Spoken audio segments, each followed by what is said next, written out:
Bonjour à tous et bienvenue à cette capsule Excel numéro 4, capsule qui vise à présenter comment faire un tableau croisé dynamique. Devant vous, vous avez un document Excel qui est ouvert, document que j'ai nommé croisé dynamique. Je l'ai enregistré immédiatement afin de ne pas perdre les différentes étapes que je vais avoir réalisées de mon laboratoire.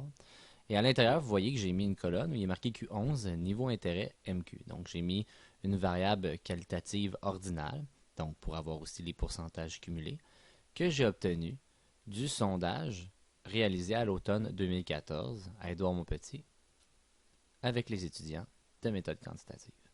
Donc, à l'aide de ce sondage-là, les données codées, j'ai choisi la ligne correspondant, en fait la colonne, pardon, correspondant à la question 11, un niveau d'intérêt MQ, et je l'ai copié dans un nouveau document Excel dans lequel je vais travailler. Donc, pour créer un tableau croisé dynamique, premièrement, à quoi ça sert? Eh bien, un tableau croisé dynamique, c'est un tableau qui se réalise très rapidement. Donc, on n'a pas à compiler les totaux, on n'a pas à compiler les pourcentages cumulés. Ça se fait automatiquement avec des fonctionnalités d'Excel. Donc, ça permet de construire des tableaux souvent qui sont plus imposants rapidement.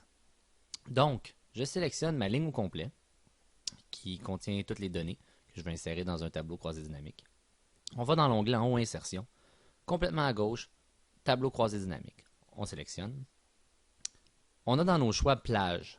Donc, plage, c'est en fait toutes les cellules qu'on veut qu'ils fassent partie, qui ont des données en fait qu'on veut qu'ils fassent partie de notre tableau. Donc, on choisit une plage. Dans ce cas-ci, c'est simple. La plage, c'est toute la colonne D. Donc, on l'avait sélectionné préalablement. Donc, on voit que dans plage, il est marqué feuille 1. Donc, évidemment, feuille 1. DAD, donc c'est toute la colonne D. Ça va insérer les outils du tableau croisé dynamique dans une nouvelle feuille de calcul. On clique OK. Donc, on voit maintenant les outils pour créer le tableau croisé dynamique. Donc, on a notre variable, le niveau d'intérêt pour le cours de méthode quantitative, Q11. Donc, on va prendre cette variable-là, on va l'envoyer sur les lignes. Donc, en fait, comme dans n'importe quel tableau, en général, on veut que notre variable, ses modalités, soient sur les différentes lignes. À côté, avoir notre nombre de répondants, pourcentage cumulé de répondants. Donc, ce qu'on va faire pour avoir le nombre de répondants et ainsi de suite, on va reprendre la variable, mais cette fois-là, on va le mettre dans les valeurs. Ce qu'on veut, c'est les valeurs associées aussi à cette variable-là, aux différentes modalités. Donc là, on voit, on a l'effectif, le nombre de répondants, associé pour des différentes modalités. Évidemment, les modalités, en fait, sont codées. Donc, 1 correspond à très intéressé, 2 intéressé, 3 peu intéressé, 4 pas intéressé. Donc, évidemment, je veux aussi avoir un pourcentage cumulé. Donc, je vais prendre ma variable, que je vais amener une seconde fois dans valeur et une troisième fois dans valeur.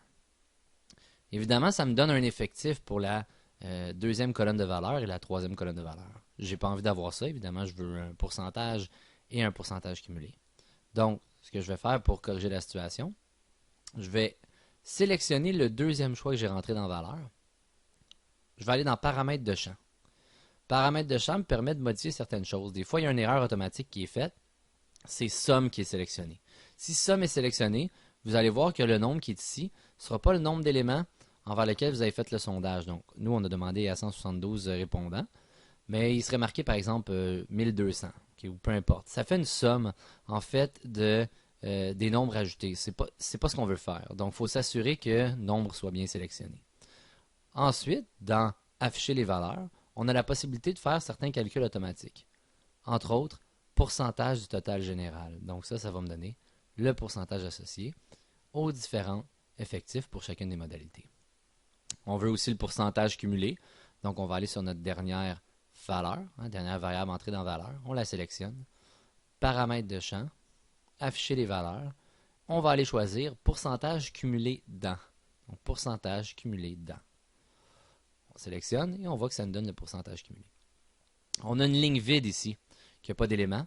Pour enlever cette ligne-là, on va dans notre tableau qui a été créé, au bout sur étiquette de ligne, on sélectionne.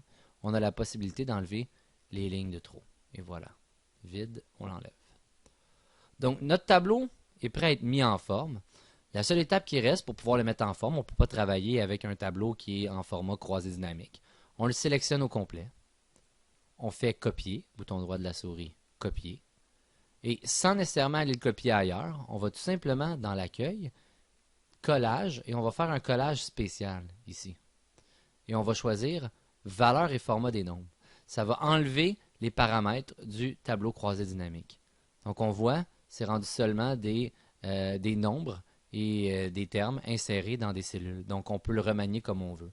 Donc les différentes options de mise en forme, soit aligner en haut en bas, gauche-droite, renvoyer à la ligne, mettre un quadrillage. Donc on peut mettre un quadrillage rapide, mettre un titre au-dessus du tableau. Donc renommer évidemment avec la modalité qui est le niveau d'intérêt, changer les codages pour les niveaux associés, les modalités associées, mettre le bon total.